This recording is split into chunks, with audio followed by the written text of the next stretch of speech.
Assalamualaikum Sobat Raffles. Kembali lagi di podcast kita, yaitu Podcast Sehat Stikes Rafflesia. Nah, hari ini Sobat Raffles, kita kedatangan narasumber yang sangat inspiratif sekali, yaitu Ibu Mas Diana. Halo Sobat Raffles, selaku dosen keperawatan stikes Rafflesia. Nah, Ibu, apa kabar nih Ibu? Ibu kelihatannya udah cantik banget, udah siap memberikan materi hari ini. Alhamdulillah sehat sekali, tetapi sedikit meskipun sudah menjadi dosen, ternyata grogi itu tetap ada ketika kita berbicara di depan publik ya. Tapi alhamdulillah sangat sehat, luar biasa, dan semoga menginspirasi. Semoga topik pada hari ini itu bisa menjadi materi yang bermanfaat bagi semuanya. Ibu, hari ini itu kita akan membahas tentang diabetes. Kan seperti yang kita tahu ya Bu, bahwa diabetes itu yang biasa orang kenal dengan penyakit kencing manis ini banyak sekali tipe-tipenya ya Bu ya. Termasuk yang akan kita bahas itu diabetes tipe 2 pada remaja. Nah, yang ingin saya tanyakan ke Ibu, menurut Ibu nih, kenapa diabetes tipe 2 ini menjadi isu yang sangat penting bagi masyarakat sekarang? Iya, ketika kita menyebutkan diabetes tipe 2 khususnya ya, mungkin DM tipe 1 itu sudah biasa pada remaja. Tetapi ketika melihat DM tipe 2 pada remaja, hai kok bisa gitu. Ternyata prevalensi menunjukkan memang meskipun prevalensi dari IDF sendiri, International Diabetes Federation tahun 2025 tidak spesifik menyatakan bahwa remaja itu mengalami kenaikan prevalensi diabetes, hanya saja disebutkan umur 20 sampai 79 tahun itu ternyata 90%-nya itu adalah penderita diabetes tipe 2 dari seluruh jenis diabetes. Kenapa pada remaja? Karena topik kita hari ini pada remaja. Memang pada umumnya DM tipe 2 terjadi pada usia dewasa yang seperti kita tahu, dan ternyata sekarang ada kenaikan seperti tren, bukan artinya lebih tinggi dari prevalensi DM tipe 2 pada remaja, tapi sekarang menjadi tren DM tipe 2 ternyata banyak diderita oleh remaja. Sama-sama mungkin kita tahu salah satu faktor pemicunya itu adalah gaya hidup. Itu nggak bisa jauh-jauh ya, apalagi dengan gaya hidup remaja sekarang. Mungkin sejak awal COVID, ketika kita memang semuanya harus kegiatan semuanya di rumah, diharuskan di rumah, sehingga tidak ada pergerakan dari remaja, semuanya boleh menggunakan handphone. Jadi screen time-nya itu, prevalensi screen time pada remaja naik pesat. Itu salah satu faktor tidak langsung yang mungkin penyebab DM tipe 2 pada remaja. Itu sih. Tapi kalau di Indonesia sendiri, kalau dilihat kenapa ini menjadi isu yang mesti kita bahas mungkin pada hari ini, karena di Indonesia ada peningkatan juga berdasarkan data dari Ikatan Dokter Anak Indonesia dari umur dari umur 9 sampai 15 tahun itu 3 kali lipat ternyata DM tipe 2 itu meningkat pada anak remaja. Itu mesti ya harus wanti-wanti ya dari sekarang. Kita harus meng-cutting, artinya harus menghilangkan faktor risiko itu. Kenapa anak remaja itu sudah mengalami diabetes tipe 2, harusnya itu pada dewasa gitu. Dan dari Today, itu treatment option diabetes adolescent youth itu mengatakan bahwa ternyata DM tipe 2 pada remaja ini sangat agresif. Artinya komplikasi yang akan ditimbulkan pada remaja lebih besar, lebih cepat daripada pada orang dewasa. Jadi ketika menyebutkan DM tipe 2, nggak bisa anak-anak sekarang kayak ini nggak mungkin. Itu nggak bisa kita abaikan. Apalagi kita tahu diabetes tipe 2 pada remaja ini tidak menunjukkan gejala. 50% penderita diabetes tipe 2 itu ternyata mereka nggak tahu bahwa mereka terdiagnosis diabetes. Itu yang sangat ditakutkan. Mereka tahu mereka diabetes ketika mereka sudah menunjukkan atau merasakan komplikasi dari diabetes, artinya lanjutan dari DM tipe 2. Artinya ini yang mesti harus benar-benar dijaga ya. Sangat banyak kasus mereka yang tiba-tiba awalnya sehat, mungkin terus keluhan mungkin dirasakan tetapi diabaikan, sehingga ketika sudah menunjukkan komplikasi baru mereka sadar aku ternyata DM tipe 2 gitu. Jadi diharapkan kepada remaja-remaja semua ya, jadi harus aware sama tubuh sendiri, jangan kayak menyepelekan gejala-gejala yang biasanya timbul pada tubuh kita. Tanda klasik dari diabetes tipe 2 ini sendiri ada 3 ya, disebut dengan trias diabetes karena memang lazimnya akan muncul pada mereka yang memiliki DM tipe 2, yaitu polifagi, itu mereka yang bolak-balik lapar. Padahal sudah makan kok lapar lagi. Kemudian ada polidipsi, di mana mereka juga haus. Lagi tidur kadang-kadang kebangun karena kepengen minum karena hausnya. Itu yang ketiga adalah poliurin. Jadi karena memang hausnya bolak-balik minum sehingga urinnya juga akan bolak-balik. Jadi remaja kita itu lebih kayak merasa ya lapar ya karena lapar aja gitu. Dia nggak merasa ini ada salah dengan tubuh aku, misalnya aku sakit mungkin udah mengarah ke diabetes misalnya, tapi itu tidak dirasakan karena itu hal biasa menurut kita. Ya lapar ya kita makan, terserah mau di jam berapapun, apalagi kebiasaan yang suka bergadang di malam hari misalnya. Ya lapar kita makan aja, walaupun itu barusan makan, pengen makan. Ada juga sebagian besar baru setelah makan nasi pengen yang manis-manis nih, makan lagi misalnya, belum lagi minyak, belum lagi UPF yang lain, makanan yang sering dikonsumsi sama remaja. Contoh juga makanan yang sudah makan nasi tapi dikombinasi dengan teh manis, kayak wajib rasanya ya, teh manis. Belum lagi makanan-makanan sekarang itu yang sering dikonsumsi sama remaja tuh Gen Z, tepatnya boba. Itu sebagian besar semua makanan olahan atau manis buatan ya. Kemudian ketika remaja itu haus ya minum bolak-balik, mungkin cuaca dingin makanya kita bolak-balik ke kamar mandi juga. Kemudian hausnya itu tadi ya itu dianggap hal biasa, bolak-balik lapar, bolak-balik haus, bolak-balik ke kamar mandi, itu lumrah. Sehingga itu bukan penyakit menurut remaja atau menurut kita pada umumnya, sehingga itu diabaikan. Maka dari itu 50% penderita diabetes tipe 2 pada remaja itu tidak dirasakan. Dan sekarang itu Laras, ternyata ada istilah prediabetes. Itu prediabetes itu adalah dan satu dari 5 remaja ternyata mengalami prediabetes. Dia bukan berarti belum diabetes, tetapi rentang nilai kadar glukosa dalam darahnya itu di atas normal, tapi belum melebihi dari normal. Contoh kalau misalnya kadar gula darah puasa idealnya itu di bawah 125 ya.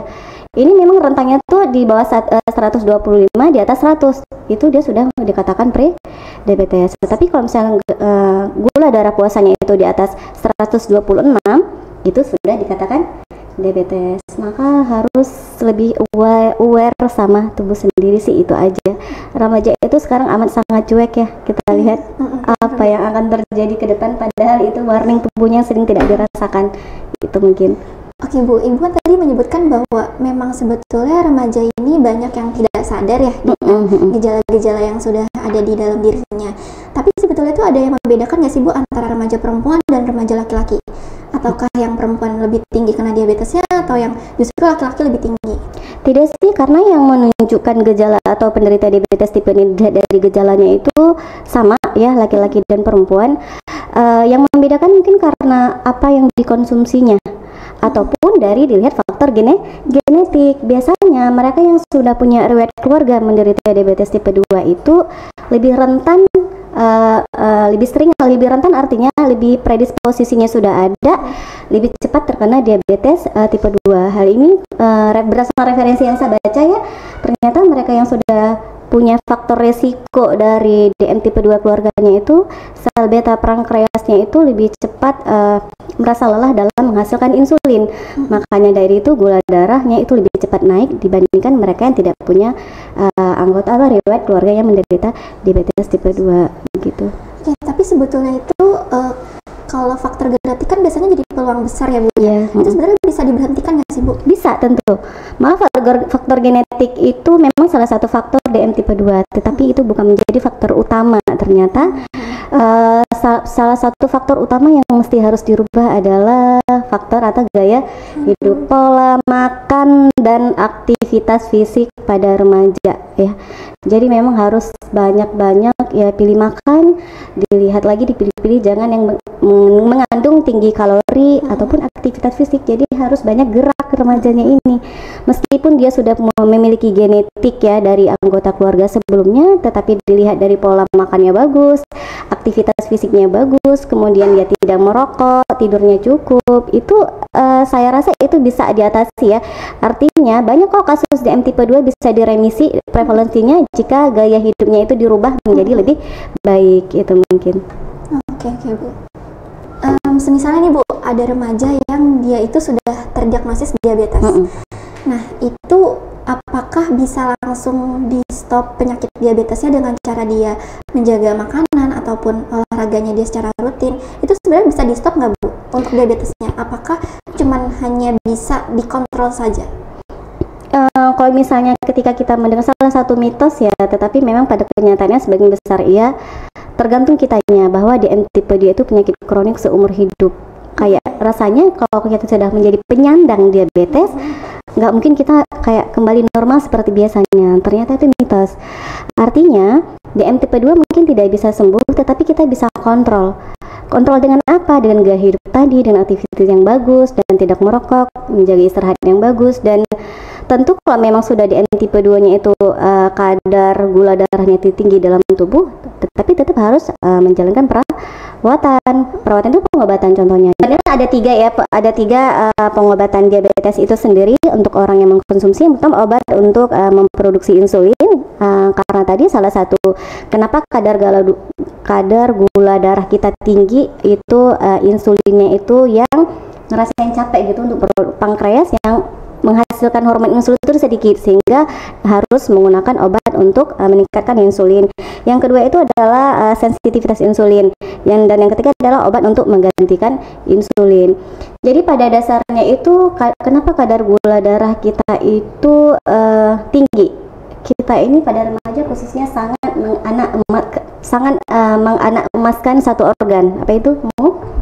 Mulut. Padahal enak yang dia makan, enak manis yang dia makan, atau apapun yang dia makan itu hanya 7 cm di lidah. Seterusnya organ-organ di dalam tubuh itu nggak butuh itu. Cuma karena kita satu organ mulut ini yang kita kayak nafsu, ya bukan nafsu seperti kita terlalu memanjakan satu organ ini sehingga kita mengabaikan organ kita yang lain. Padahal ginjal nggak butuh itu, jantung tidak butuh itu, dan liver tidak butuh itu. Tetapi karena mulut ini organ satu yang sering kita emaskan, karena satu mulut ini yang sering kita manjakan, sehingga organ-organ yang lain yang di dalam harusnya nggak butuh apa yang kita makan, jadi ikut rusak, terdampak efeknya. Bahwa mulut nggak merasakan apapun, tetapi ginjal kena. Ulah siapa? Ulah mulut. Jadi ketika normalnya itu setiap kalori atau karbo yang kita makan itu adalah sebagai energi untuk tubuh kita, tentu ya, karena apapun makanan yang kita makan akan diubah menjadi glukosa. Glukosa dibawa sama sel itu. Tubuh kita itu terdiri dari sel pada intinya, dan sel itu butuh asupan nutrisi untuk menghasilkan energi. Dari mana sumber energi bagi sel-sel tubuh kita? Itu dari glukosa. Pada umumnya kita makan normal seperti biasa, kita makan gula, makan nasi, masuk ke tubuh itu akan diolah menjadi glukosa. Kemudian hormon kelenjar organ pankreas akan menghasilkan hormon insulin. Hormon insulin itu yang membuka kunci energi atau glukosa masuk ke dalam sel, sehingga sel cukup energinya untuk kita melakukan aktivitas seperti pada hari ini. Tapi pada penderita DM tipe 2, reseptor insulin itu terkunci. Kita ibaratkan insulin itu adalah kunci di dalam tubuh kita. Tubuh kita itu adalah sel, dan ada tamu yang mau masuk itu adalah glukosa. Ketika kunci pintu itu rusak, otomatis tamu glukosa bisa masuk nggak ke dalam rumah?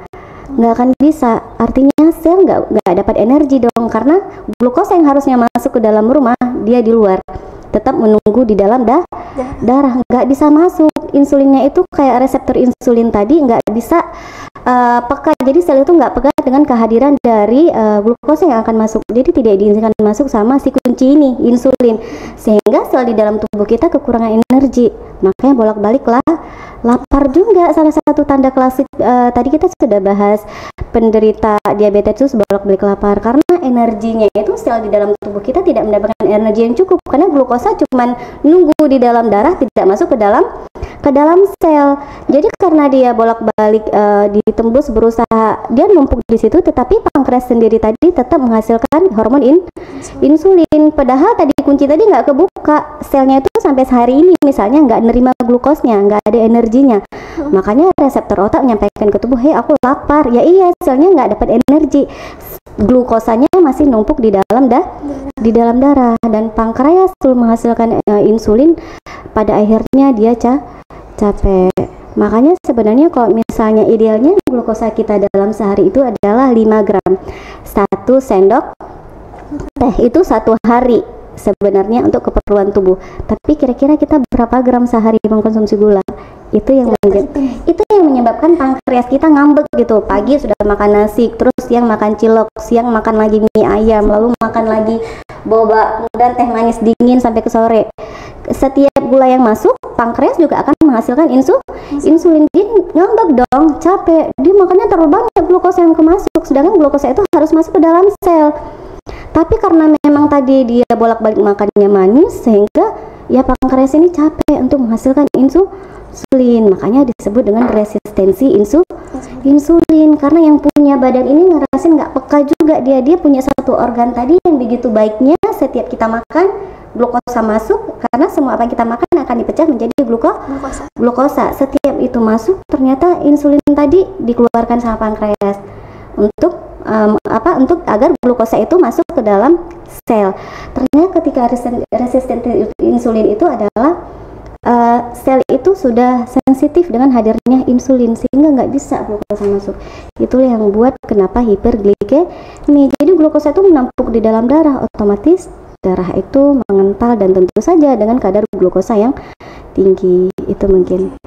Tapi Bu, sebetulnya yang penderita diabetes itu makanannya itu nggak boleh nasi, atau boleh tapi harus dibatasi, atau gimana Bu?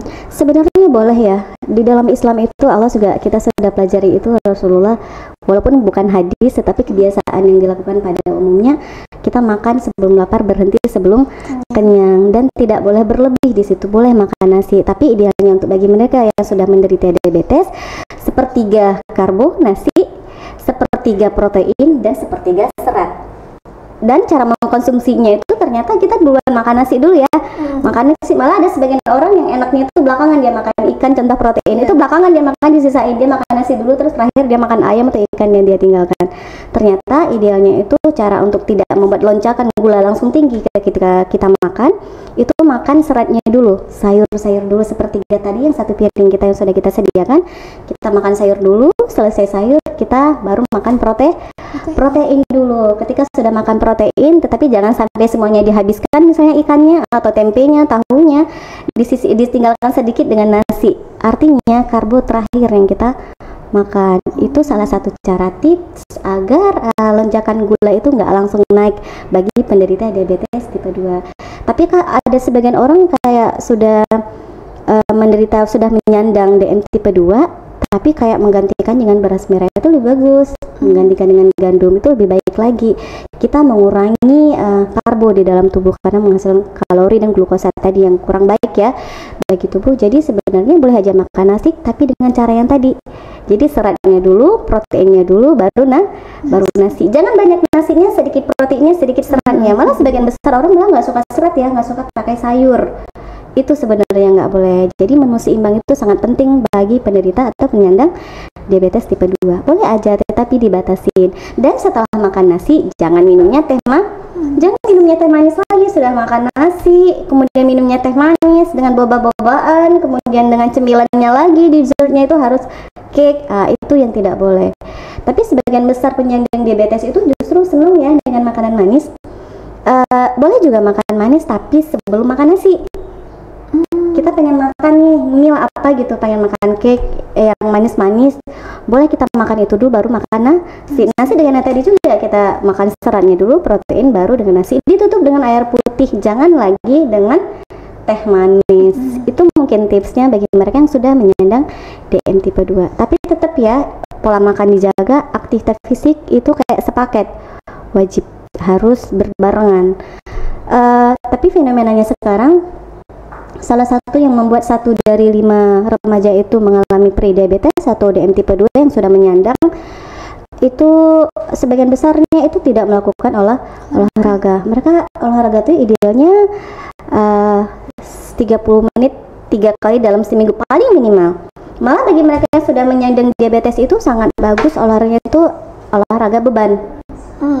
Ya, itu kalau kita udah ngomong gitu ya? Iya, itu paling bagus karena ingat otot adalah gudang terbesar yang menyimpan glukosa. Yang pakai glukosa itu otot. Makanya kita harus banyakin otot. Tapi pada remaja sekarang kayak nge-gym nggak oke gitu. Tetapi mungkin kalau itu dijadikan tren, maybe akan terjadi gitu ya, remaja latihan beban ke gym. Tapi remaja sekarang ke pedal. Itu olahraga bagus juga. Tapi Pilates ya, Bu? Iya, pilates, yoga, tetapi itu termasuk sport. Sedangkan yang dibutuhkan sama penderita diabetes sebenarnya exercise. Ternyata exercise itu berbeda dengan olahraga. Jadi exercise itu kalau kita lihat definisi di luar negeri, sport dengan exercise berbeda. Exercise dibutuhkan untuk kita bisa melakukan sport. Maka latihan beban sih idealnya paling bagus bagi mereka yang menderita diabetes. Ayo pada Gen Z dibuat tren olahraga terkini itu ya di gym ataupun di rumah juga bisa dengan saya pernah melihat satu konten dari Adrai, sama-sama kita tahu beliau yang pola gaya hidupnya itu sangat sehat, yang dulu rasanya ketika melihat Adrai badannya itu kayak enggak, ternyata itu bagus banget ternyata ya membangun otot itu. Beliau mengatakan kita orang muslim terutama sholat sehari 5 waktu, jadi kan itu sebagai momen juga untuk kita olahraga. Setelah sholat kemudian kita melakukan sedikit push up, pull up dan squat itu sekitar 10-10-10. Jadi setelah sholat 5 kali. Setelah sholat zuhur misalnya sekitar 10 menit. Kalau misalnya 5 waktu dalam sehari artinya ada 50 menit kita melakukan olahraga. Itu dijadikan habit saja. Insya Allah juga pasti akan menjadi kebiasaan, walaupun memulai ini pasti akan sangat susah. Remaja kita itu kalau misalnya dibilang, apalagi rentan sekali, salah satu faktor resiko kenapa DM tipe 2 itu tinggi pada remaja itu adalah remaja yang obesitas. Itulah ras ternyata kenapa remaja dengan obesitas itu sangat rentan untuk menderita DM tipe 2 itu karena memang hormonnya tadi ternyata ketika lemak visceralnya itu sebagian besar yaitu kita istilahnya sebenarnya itu fat sentral ya, membesar di area perut. Lemak sentral itu juga memicu hepar atau liver kita itu menghasilkan glukosa. Maka kadang-kadang aku nggak suka manis, kok bisa DM? Pernah dengar nggak? Pernah lihat? Ada sebagian orang ternyata dia nggak suka manis tapi kok bisa hiperglikemi. Ternyata salah satu faktornya mungkin itu obesitas. Ternyata liver kita itu, hati kita juga bisa menghasilkan glukosa. Jadi kalau bisa tidak dibuat aktivitas, nggak dibuat bergerak, otomatis glukosa itu akan menumpuk aja di situ karena nggak dipakai, menumpuk di dalam darah. Dan yang kedua, bagi mereka yang mungkin nggak suka makan manis tapi kok bisa hiperglikemi, itu adalah mereka yang merokok. Ternyata kandungan zat kimia dalam rokok juga bisa mengakibatkan resistensi insulin, alkohol juga. Jadi ketika mereka bangga, mungkin aku nggak apa-apa, aku nggak akan DM tipe 2, toh aku nggak suka makan manis gitu. Dan sekarang asumsinya juga makan manis itu hanya dari gula. Contoh kayak makanan kue-kuean, aku nggak suka makan yang manis, nggak suka minum teh manis, ternyata dia suka makan mie. Makanya ada istilah namanya itu gula gurih. Gula gurih? Iya, ternyata gula itu nggak hanya manis, gurih itu pun termasuk glukos. Jadi kita suka makan cilok, suka makan gorengan, suka makan apa ya lagi itu yang sekarang yang terkenal tren yang disukai sama remaja, mie misalnya. Mie itu kan kayak kondo apa itu lagi, itu intinya goreng-gorengan. Pertepungan itu adalah gula gurih. Artinya ketika dia nggak suka dari gula manis, hati-hati, DM tipe 2 bisa disebabkan oleh jenis makanan yang mengandung gula gurih tadi, dari perminyakan, pertepungan, itu yang harus diwaspadai. Jadi banyak ya rasanya kita melihat anak-anak dia nggak suka manis, nggak suka yang mengandung gula yang tinggi, nggak suka teh manis, tapi dia suka gorengan setiap pagi, ngerokok sambil sambil makan gorengan. Ternyata juga asupan kalorinya tinggi dan bisa menyebabkan DM tipe 2 juga. Kadar glukosa dalam darah itu bakal tinggi. Ingat, gula ada 2, gula manis dan gula gurih. Itu yang harus kayak remaja tahu. Gula itu nggak hanya manis gitu. Oke Bu, menarik banget nih. Saya juga baru tahu ternyata ada gula gurih. Terus yang kedua itu saya baru tahu ada tips untuk makan, misalkan dari yang serat dulu, terus karbonya yang terakhir. Terus kan kita tahu ya Bu, kalau sekarang nih banyak banget makanan yang misalkan bakso promo 15.000 sama teh manis gitu. Terus saya juga pernah lihat lihat di TikTok, ternyata makan bakso dibarengi sama teh manis itu bisa meningkatkan kadar gula kan dalam darah. Tapi banyak juga dokter yang mengatakan bahwa misalkan makan bakso tapi minumnya es jeruk, itu katanya bisa mengurangi kadar gula Bu dalam darah. Kalau dibilang mengurangi, saya terus terang tidak baca referensi itu ya. Es jeruk sama bakso bisa mengurangi kadar gula darah, mungkin salah satu antisipasi. Tapi yang saya tahu, bakso itu bagian dari kalorinya tinggi, gula gurih tadi. Jadi ketika dibilang apakah bakso itu sehat, tentu tidak. Kalau dari saya, makanan sehat itu dari mana jadi Bu? Apakah misalnya buatan sendiri? Tergantung, lihat makanan yang langsung datang dari alam. Apa itu? Beras, nasi, lalu apalagi buah, ikan. Itu adalah makanan alami yang paling bagus sebenarnya untuk kita yang penyandang diabetes tipe 2. Bukan berarti tidak bagus ya, nggak mungkin. Sekarang sudah sangat banyak, sebagian besar makanan dulu terus terang ya, kenapa anak-anak kita bisa lihat dari program pemerintah juga isi makanan itu MBG. Banyak anak-anak sekarang yang mulai picky eater, milih-milih makan, sukanya fried chicken, nugget. Ternyata itu adalah salah satu faktor risiko terbesar anak-anak mengalami obesitas karena dari makanan dari situ. Jadi saya terus terang tidak merekomendasikan remaja untuk mengkonsumsi bakso meskipun dengan jus jeruk tadi. Jadi memang sebaiknya dikurangin. Apakah boleh? Boleh, tapi sesekali boleh mungkin. Tapi tadi dibarengin juga, sudah makan bakso jangan langsung tidur. Ada satu tren ternyata yang dilakukan sama masyarakat Jepang. Kita tahu salah satu negara yang paling sehat itu adalah populasinya itu adalah orang-orang Jepang dengan angka umur harapan hidup mereka yang sangat tinggi, masih sangat tua-tua tapi masih produktif. Kita lihat itu ya. Dan ada risetnya juga, ternyata kebiasaan yang dilakukan orang Jepang itu adalah setelah makan dia langsung bergerak.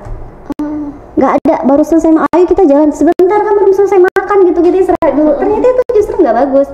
Yang bagusnya itu untuk menetralisir atau mengontrol kadar gula darah kita nggak ada lonjakan naik, itu setelah makan langsung bergerak, langsung jalan. Itu yang dilakukan orang Jepang, kemudian diteliti dan hasilnya menunjukkan sangat ya, kadar gula darah itu terkontrol bagi mereka yang setelah makan langsung jalan. Itu tadi mungkin bukan berarti tidak boleh, tapi dibatasin. Dengan apa? Tadi nggak setelah makan jangan lama-lama lagi screen time lagi, scrolling itu nggak akan terasa ya. Sejam 2 jam itu nggak akan terasa setiap kita scrolling HP. Sehingga ada juga itu riset terbaru saya baca laras, ada hubungan antara screen time dengan kejadian angka diabetes tipe 2 pada remaja. Dan itu juga bakso dikeluarkan oleh IDF.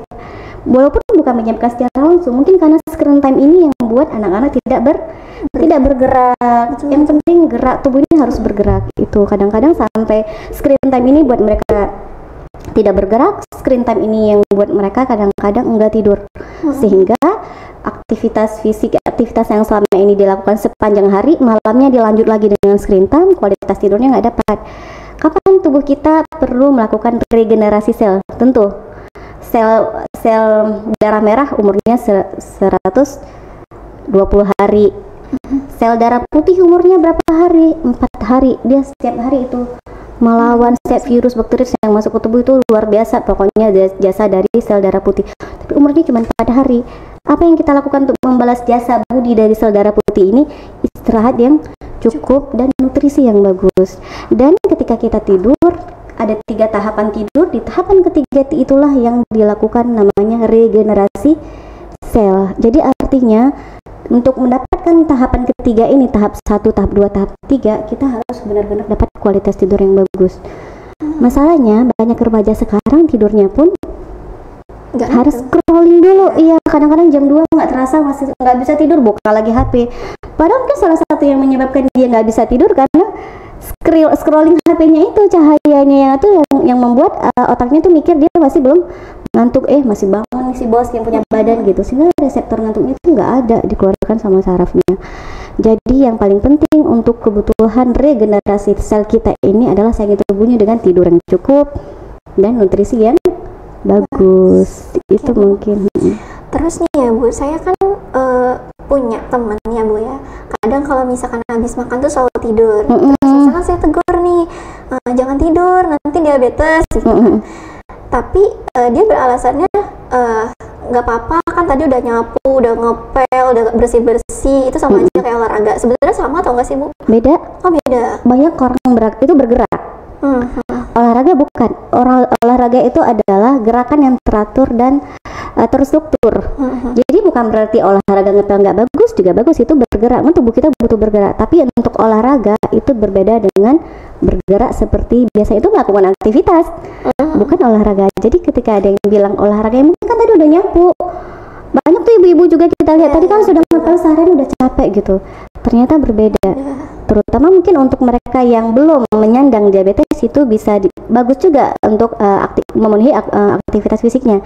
Tapi untuk bagi mereka yang sudah menyandang diabetes tidak sama bekerja dengan berolahraga tadi. Jadi berbeda. Jadi olahraga itu adalah gerakan yang terstruktur dan timeline waktunya jelas. Kalau ngepel kita berapa menit misalnya? Kadang hari ini 5 menit, besok kalau buru-buru bisa jadi 3 menit selesai. Dan nggak selalu ada setiap hari, karena idealnya itu aktivitas fisik minimal 150 menit per minggu. Itu dia. Dan tadi Laras juga menyebutkan ada ya, lihat orang diabetes setelah makan kok ngantuk. Itu ada istilahnya ternyata. Namanya itu food coma. Food coma. Iya, istilahnya dia kalau udah makan kok ngantuk. Itu salah satu faktornya karena tadi makanan yang masuk ke dalam tubuhnya dipecah menjadi glukosa, dan insulin ternyata mengalami kendala untuk memasukkan glukosa ini ke dalam darah, sehingga sel tadi yang ngerasain ini kan udah makan kok ngantuk misalnya, jadi nggak ada energi selnya, jadi bawaan kita juga ngantuk. Itu food coma istilahnya. Oke, Bu, jadi saya pernah dengar kalau misalkan sebenarnya orang ini nggak sweet tooth, nggak suka makan makanan manis. Terus misalkan satu waktu nih dia makan gorengan atau yang gurih-gurih, terus nggak lama langsung pengen manis, dari manis pengen ke gurih, itu sebetulnya ada termasuk salah satu tanda diabetes nggak sih, Bu? Kalau dibilang tanda tetap pada 3 klasik tadi sih sebenarnya. Kalau sudah menunjukkan gejala lapar bolak-balik, haus bolak-balik, dan pengen BAK bolak-balik, itu tanda klasiknya dulu. Tapi untuk membuktikan apakah dia sudah diabetes atau tidak, lagi-lagi harus ada pemeriksaan. Ada 3 jenis pemeriksaan yang biasanya kita lakukan. Yang pertama itu gula darah puasa. Itu minimal kita harus puasa dulu 8 jam untuk mengetahui kadar gula darah kita itu berapa. Idealnya itu jangan sampai di atas. Sebenarnya untuk memastikan kita itu mengalami diabetes atau tidak, harus dilakukan pengecekan darah. Yang pertama itu GDS, gula darah sewaktu kapan aja. Itu nggak boleh lebih di atas 200. Itu kalau udah lebih di atas 200 itu dikatakan diabetes. Itu kemudian ada juga namanya GDP, gula darah puasa. Minimal harus puasa dulu 8 jam baru dicek, dan itu tidak boleh lebih di atas 125. Ya, kalau misalnya dia 126, hati-hati sudah masuk dia diabetes. Kemudian ada namanya pemeriksaan GDPP, kadar gula darah puasa 2 jam setelah makan. Itu juga sama sih dengan GDS ya, gula darah sewaktu. Jika hasilnya itu 2 jam, kita makan 2 jam kemudian kita ngecek hasilnya itu di atas 200, itu dikatakan diabetes. Tetapi kalau misalnya mereka punya obesitas, ya faktor resikonya ada obesitas, kemudian ada riwayat keluarganya juga yang menyandang diabetes, kemudian dia merasakan tanda-tanda klasik diabetes tadi itu cepat lapar, cepat haus, dan kepingin BAK bolak-balik. Idealnya tuh bagus melakukan pengecekan HbA1c. Itu kayak raportnya gula. Jadi kita mau tahu rentang waktu dalam 3 bulan terakhir kadar glukosa dalam darah kita itu berapa. Itu namanya adalah HbA1c. Kita pengecekan 3 bulan terakhir itu nggak boleh lebih dari 6,5. Kalau misalnya di atas 6,5 itu dikatakan diabetes. Tetapi kalau misalnya 6,4 itu sudah pre-diabetes. Jadi bagusnya pengecekan itu jika memang sudah menunjukkan tanda-tanda gejala yang dirasakan tadi. Tapi kalau untuk screening ya, mahasiswa gitu, remaja yang ngerasain kayak aku mageran, kemudian kayak makannya sembarangan, boleh. GDPP boleh, GDS boleh, dan GDP boleh tadi, gula darah puasa. Tapi idealnya kalau memang tadi lagi saya ingatkan, kalau memang sudah menunjukkan gejala, bagusnya ngecek HbA1c untuk memastikan biar bisa menekan diagnosa gitu. Oke, Bu, kalau misalnya ada penderita diabetes nih, Bu, terus dia dikasih obat sama dokter. Nah, orang ini tuh nggak mau minum obat karena katanya takut ketergantungan. Nah, itu benar atau enggak ya, Bu? Itu salah salah satu mitos ya, sebagian besar memang penyakit kronik itu mereka hampir seumur hidup ya mengkonsumsi obat-obatan, dan mereka nggak mengkonsumsi itu. Hati-hati, justru bagi mereka yang sudah menderita diabetes itu tidak mengkonsumsi obat, itulah yang membuat komplikasi lebih cepat terjadi. Mitosnya kita dengar rusak ginjal. Ya, justru kalau dia nggak minum obat, glukosa dalam darahnya tinggi. Ketika glukosa dalam darah tinggi, darah mengental atau tidak? Rasanya berat nggak ginjal nanti mengeluarkan melakukan sekresi? Berat sekali, berat kerja ginjal. Makanya bagi mereka yang sudah menderita diabetes harusnya tidak boleh putus obat. Tapi pernyataannya ada kok yang putus obat bu karena glukosa dalam darahnya sudah terkontrol. Ada. Memang, makanya saya bilang ketika dibilang penyakit kronis tidak bisa sembuh, lagi-lagi kita meyakini Allah itu tidak akan membuat satu sakit tidak ada sembuhnya, tidak ada obatnya, ada. Tapi khusus untuk glukosa, mungkin atau hipertensi sama seperti penyakit diabetes ini, ketika kadar glukosa dalam darahnya terkontrol, dia boleh stop dulu obatnya. Dibarengi dengan apa? Dengan tetap aktivitas yang fisik yang bagus, istirahat yang bagus, pola makan yang terjaga, tidak merokok, itu harus dibarengi. Selama darahnya terkontrol, dia tanpa mengkonsumsi obat itu bisa-bisa aja. Tapi wajib dengan pengawasan dokter. Nggak bisa langsung ngecek sendiri GDP-nya nggak ada gula darah puasa atau GDS-nya dia cek sendiri di rumah normal nih, nggak perlu minum obat ataupun nggak perlu injek insulin gitu. Itu tidak boleh.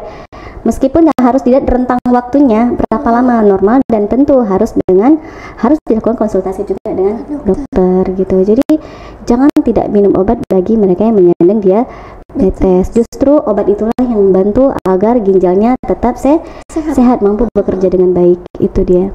Sebetulnya untuk pengobatan itu ada tahap-tahapannya nggak ya Bu? Kayak misalkan mungkin yang pertama banget nih yang diabetes ringan obat dulu, atau nanti kalau yang berat insulin, atau itu semua dibarengi Bu?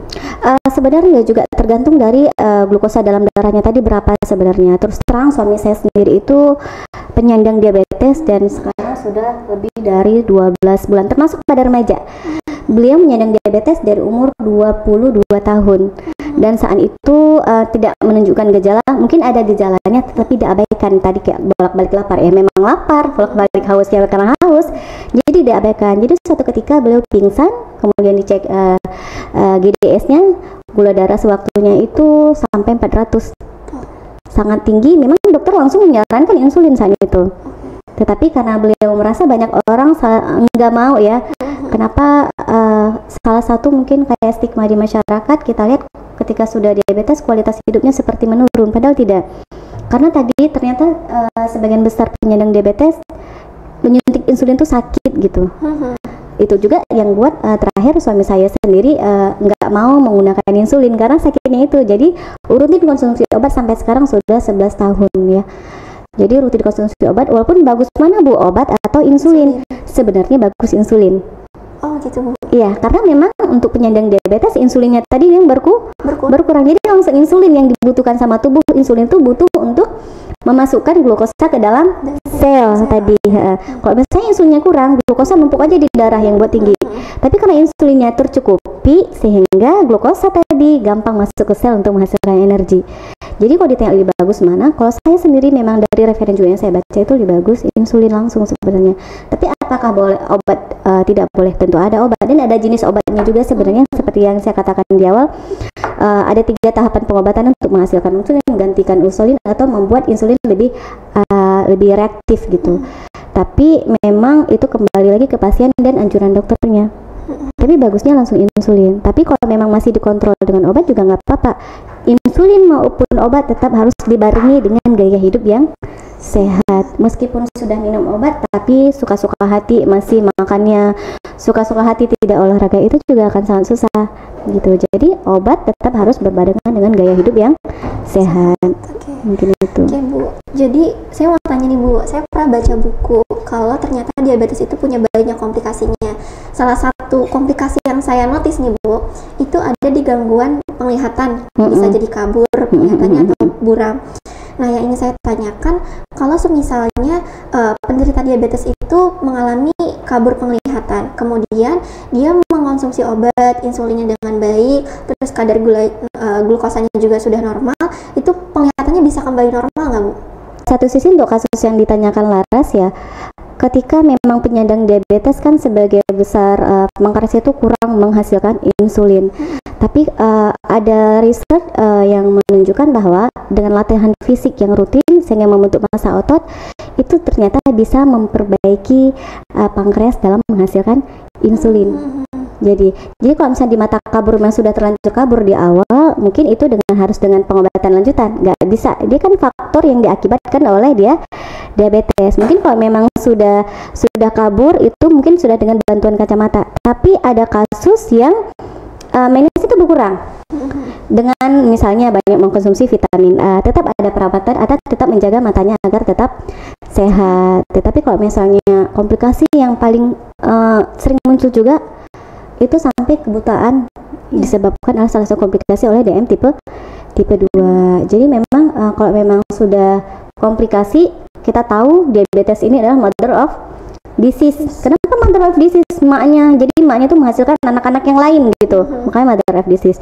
Karena itu ketika dia sudah menunjukkan komplikasi, pengobatan ini nggak hanya dengan diabetes, tentu harus dilakukan tindak lanjut dengan pengobatan diabetes, tapi harus dengan pengobatan lanjutan dari komplikasi tersebut. Contoh misalnya komplikasi yang paling sering dirasakan itu adalah hipertensi. Awalnya diabetes, kemudian jadi hipertensi juga. Otomatis dia juga harus mengkonsumsi obat menurun tekanan darah. Begitu juga di mata tadi, ketika dia sudah menunjukkan gejala atau komplikasi ke mata, tentu dia juga harus melakukan pengobatan di mata. Tapi satu sisi tadi hasil riset yang saya jelaskan, latihan fisik atau latihan beban itu bisa mengurangi atau meningkatkan kerja pankreas menghasilkan insulin atau mengurangi resistensi insulin tadi gitu, mungkin agar kadar gula dalam darahnya itu normal, tidak memperparah. Itu dia dilanjutkan pengobatan mata, tetapi ketika darah sudah terkontrol, komplikasinya mungkin bisa dikurangin. Itu mungkin.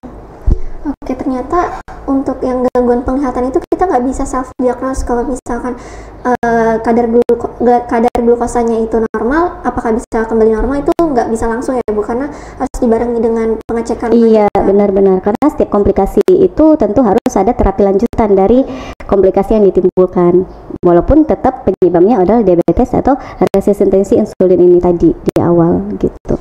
Oke Bu, Ibu ada nggak nih, ada sesuatu mitos atau apa yang ingin Ibu luruskan? Yang pertama, satu itu adalah DM tipe 2 hanya disebabkan oleh makanan manis. Tidak, ingat ada jenis gula gurih, goreng-gorengan, roti, perminyakan itu salah satu faktor resiko yang menyebabkan kadar glukosa dalam darah tinggi. Itu mitos yang pertama ya. Jadi ngerasain kayak dia nggak suka manis, seakan-akan itu nggak akan DM tipe 2, tidak. Ada 2 jenis gula. Kemudian yang kedua, mitosnya itu adalah diabetes tipe 2 nggak akan pernah sembuh. Nggak mungkin. Allah itu menciptakan sakit berbarengan dengan obatnya. Memang tidak bisa sembuh, tapi dikontrol.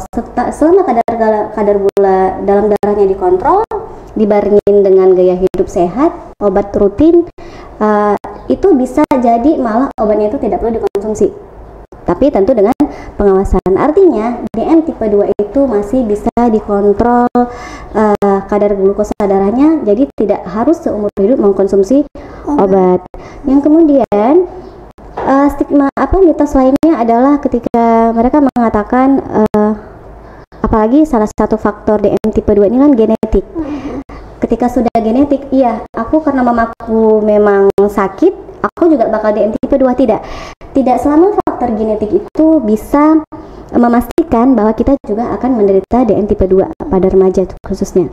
Itu bisa dihindari, bisa diremisi dengan gaya hidup yang sehat. 3 itu aja mungkin 3 mitos. Yang pertama saya ulang lagi, ingat, orang yang menyandang DM tipe 2 bukan hanya karena mereka suka mengkonsumsi gula. Mereka tidak senang mengkonsumsi gula pun ternyata bisa menderita atau menyandang DM tipe 2. Yang kedua, kadar glukosa darah tinggi dalam tubuh ini ternyata bisa dikontrol. Artinya tidak seumur hidup penderita penyandang diabetes itu harus wajib mengkonsumsi obat, tentu dengan pengawasan. Kemudian yang ketiga tadi adalah mereka yang genetik, kadang-kadang iya aku pasti bakal DM nih, mamaku DM, ternyata tidak. DM tipe 2 bisa diremisi atau bisa dihilangkan dengan gaya hidup yang sehat. Itu mungkin. Oke teman-teman, ini banyak banget insight atau ilmu yang kita dapat pada podcast kali ini. Mungkin satu pesan terakhir nih Bu untuk pendengar kita ataupun terutama Gen Z, karena temanya tentang Gen Z atau remaja. Ada nggak sih Bu pesan-pesannya untuk mereka yang mungkin sudah terkena diabetes ataupun yang tidak kena sedang diabetes? prediabetes mungkin Iya, tadi ya. diabetes. Iya. Pesan saya itu adalah sedikit perubahan kecil pada gaya hidupmu akan menghasilkan atau ulang. Sedikit perubahan kecil pada gaya hidupmu akan menjadi investasi kesehatan di masa depanmu. Itu mungkin. Jadi kita bisa memprediksi hidup kita ke depan dari apa yang kita makan, dari apa yang kita kerjakan dari sekarang. Jadi masih ada waktu berubah, perbaiki gaya hidup. Oke, Itu Bu Mas Diana, terima kasih karena sudah meluangkan waktunya untuk bisa memberikan materi di podcast kita kali ini. Semoga teman-teman dan Sobat Rafle semuanya bisa menambah ilmu, menambah sesuatu yang tadinya kita tidak tahu menjadi tahu dari materi Bu Mas Diana. Oke, terima kasih banyak ya Ibu. Oke, Sobat Rafle, see you on the next video. Assalamualaikum warahmatullahi wabarakatuh.